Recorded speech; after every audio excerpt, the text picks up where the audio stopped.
All right, so welcome to another video. Today we're going to take a look at Snap Inc. Before earnings, right now the stock is down about 20%, so we're going to check that out. A lot of this comes from the Facebook stuff.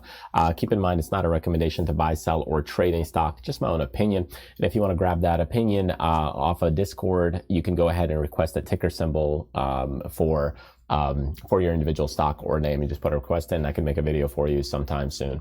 Okay, so let's take a look at Snap here.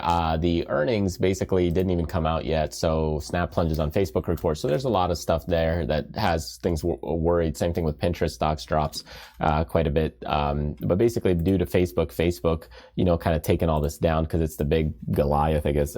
It's huge, right? So when Facebook is down big time right here, you've got Snap that's also pulling back quite a bit. So we went down here, that's about 20% down, and then you also have Pins that's also down quite a bit. So you've got earnings for these companies coming out very soon. I'll probably do a Pinterest video tomorrow, but in either case, Snap right now is down quite a bit prior to earnings, and you can see the volumes kind of building up, selling pressure, and this you know, there's a lot of selling pressure. This stock is done. It's been crashing for quite a while. When you really look at it, we were at the 80, and now we were down almost 70%. That's a full-blown crash from a stock percentage perspective, right? Where can the stock kind of go? Well, let's kind of look at the history. The stock kind of opened up right here. IPO, we pulled back quite a bit. Stock broke out, trying to kind of make its run. Things look good. Pop. Good move overall. And then, you know, when you look at it, this is kind of the regular trend. We did have an acceleration trend, but we're breaking that. Even the regular trend, we're breaking that. So now it could be to the point where it's oversold, but I think you'll also see this probably come back to this price level, which is right around 20. That's also very interesting because it's near the IPO price, and that I think could give it more fair value. Overall, people may feel more comfortable about that or buying it here. It's possible that this could have like a takeover thing happen later on. Somebody else buys it up, just similar to what Facebook did with Instagram.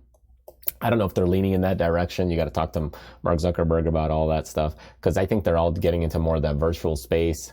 So I don't know if they want more something like Snap, because now you've got this TikTok and those kinds of platforms that are evolving, kind of one name band or one show product. And they were nice high flyers for a while, but I think like if you look at Groupon, like Groupon's kind of like a one type of thing. They do one thing, and when you look at it, it's been doing that. Like this is the problem here. When you've got this one big thing, there's not a lot of evolution. You know, you could still stay in this $20 range for a long time. You know, I look at kind of TripAdvisor in the same way, like $20, $100. It's kind of just in that range. So when you start looking at this Snap, once it's, you know, this is the coal fad, right? Everybody's happy about it. It's kind of cool. It's new. So you had a lot of money coming into there as well. But once that sizzle wears off and, you know, you're back to normal thoughts, you're probably going to be somewhere in this range, just trading all over the place. And that's kind of my thinking. Like, I don't know if Pinterest will be the same way. We'll see. Because again, who knows? It's like you had this initial fad coming back. You can't even hold this support now. So could it get down to 15 maybe, and then stay in that range for a while? Then we'll see. But my point is that when we're looking at Snap here, you're looking at maybe about $20 for a possible level of support. You can see there's a couple of swing points right here that could get hit, and that's where if this stock comes back here and bounces, that's really where you're looking to possible nibble opportunity and maybe take a chance at it. But again, that's just a small little nibble at that point to see how it's behaving. Until then, you know, be careful, because we are breaking some of these critical levels here right now. You know, so this trend was going kind of this to the upside, and now we've got a breakdown, and you know, overall down 70% from those highs. That's a bit troublesome. So be careful, watch out, and trade them well. So thank you so much for joining me. Feel free to join the Traders Fly channel to get some more insight on option trading. And if you have a stock request, join the Discord group, and you can get some trading tips and insights in there as well. I'll see you next time.